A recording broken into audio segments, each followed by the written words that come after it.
জয় তারা জয় মা তারা, জয় বাম জয় মা তারা।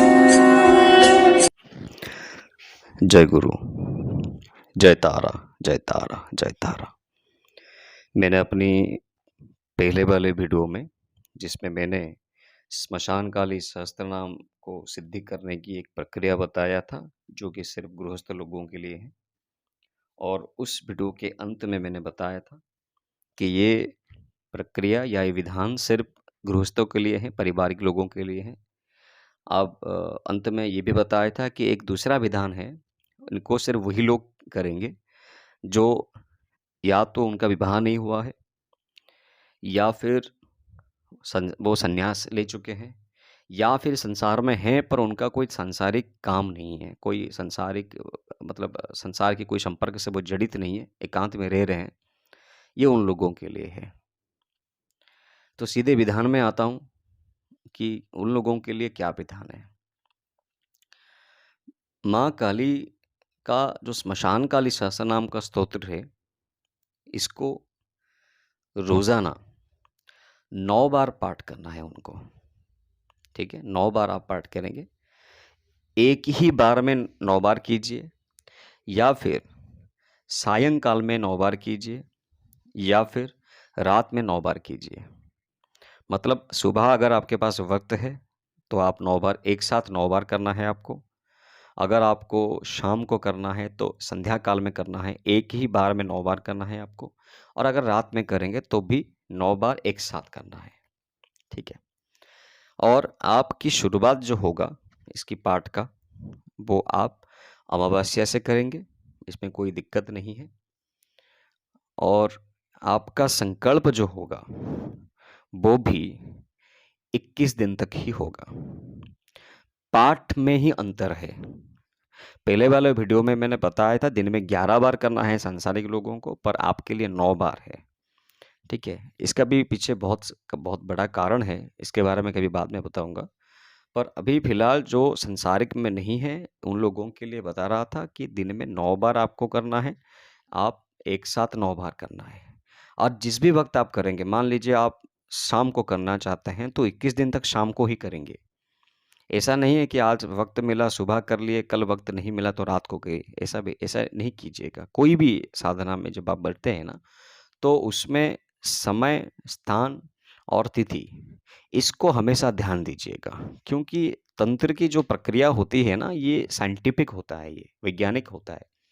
ऐसा नहीं है कि आप अपने हिसाब से कोई विधान बना लेते हैं और आप उसकी सिद्धि में लग जाते हैं तो आपको सिद्धि मिलती है, वैसा बिल्कुल नहीं होगा।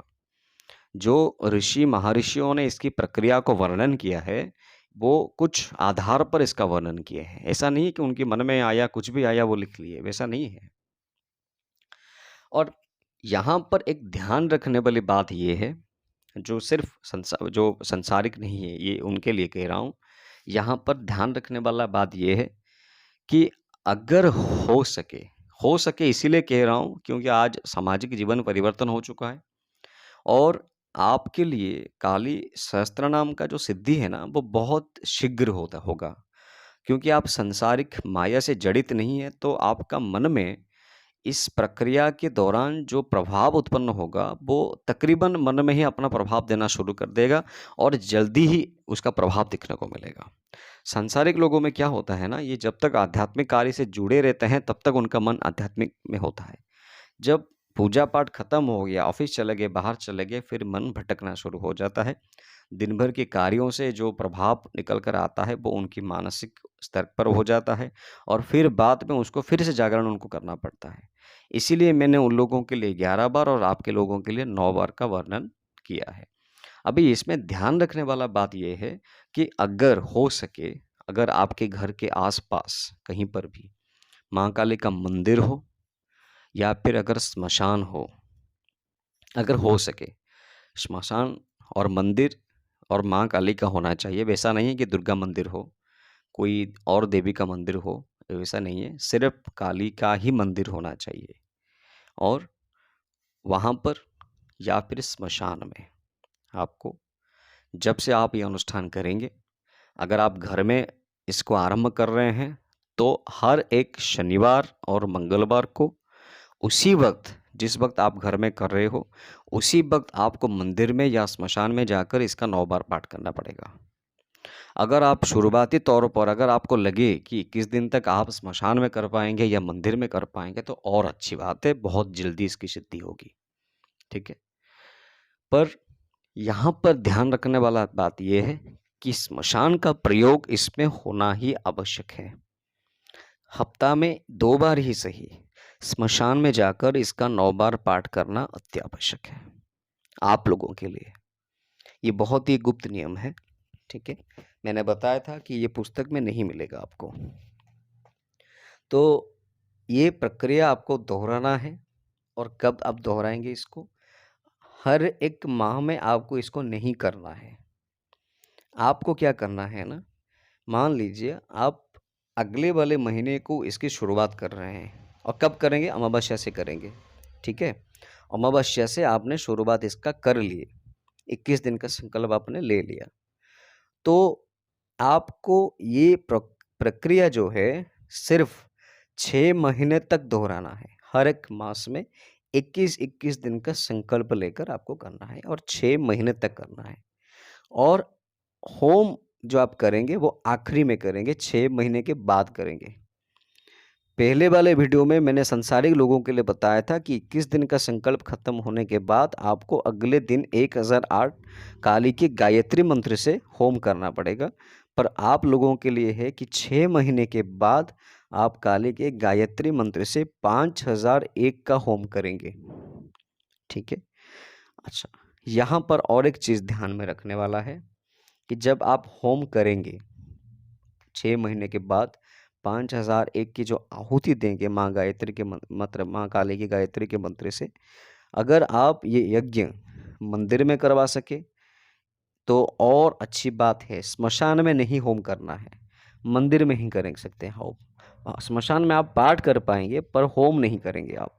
होम अगर करेंगे तो सिर्फ मंदिर में करेंगे। अगर नहीं हो पाया तो कोई बात नहीं, घर में भी कर सकते हैं।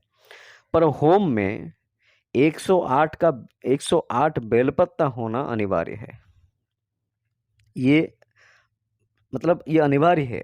आपको 5001 का आहुति देना है और उसी घी में आप 108 होम पत्ता डाल दीजिए ताकि वो पत्ता अग्नि में आहुति के दौरान जा सके। ये अत्यंत अनिवार्य है। इससे क्या होगा, आपका एक मध्यम स्तर का अनुष्ठान संपूर्ण होगा माँ काली सहस्त्र नाम के ऊपर।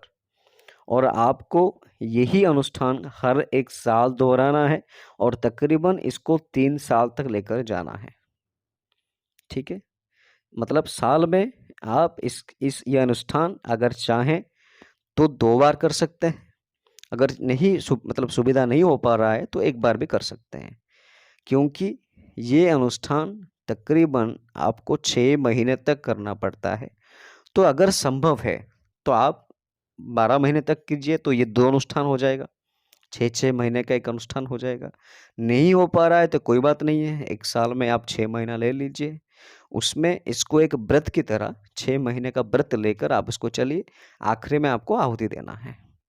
और अगर आप ये प्रक्रिया तकरीबन 3 साल तक कर पाएँ तो यही सहस्त्र नाम की पुरस्चरण से आपको माँ काली का साक्षात दर्शन भी हो जाएगा। ये बिल्कुल संभव है। ठीक है, ठीक है। तो आशा करता हूँ कि ये पूरा प्रक्रिया आपकी समझ में आया होगा।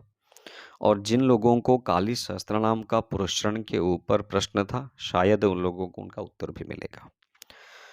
और इसमें ये जो पुरस्चरण विधि मैंने आपको बताया, इसमें खास बात ये है कि अगर कोई कारणवश आज आप अविवाहित हैं, आपका विवाह नहीं हो पाया पर आप विवाह करना चाहते हैं, तो हो सकता है इस प्रभाव में आपका विवाह भी हो जाए। मनोवांछित पत्नी या पति की प्राप्ति भी हो सकता है, ये संभव है। आपके जीवन में कोई भी समस्या होगा, एक अनुष्ठान करके देखिए, वो समस्या अपने आप खत्म होने लगेगा, वो भी अनुष्ठान के दौरान ही खत्म हो जाएगा।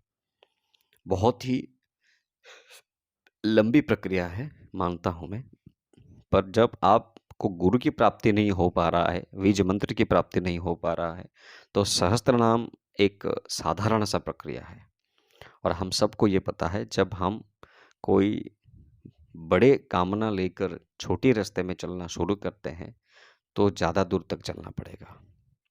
ठीक है, बहुत समय तक चलना पड़ेगा और ये एक मंगलकारी अनुष्ठान है। इससे आपका परिवार के ऊपर, आपकी व्यक्तिगत जीवन से लेकर सामाजिक जीवन तक हर किसी के ऊपर इसका प्रभाव आ जाएगा।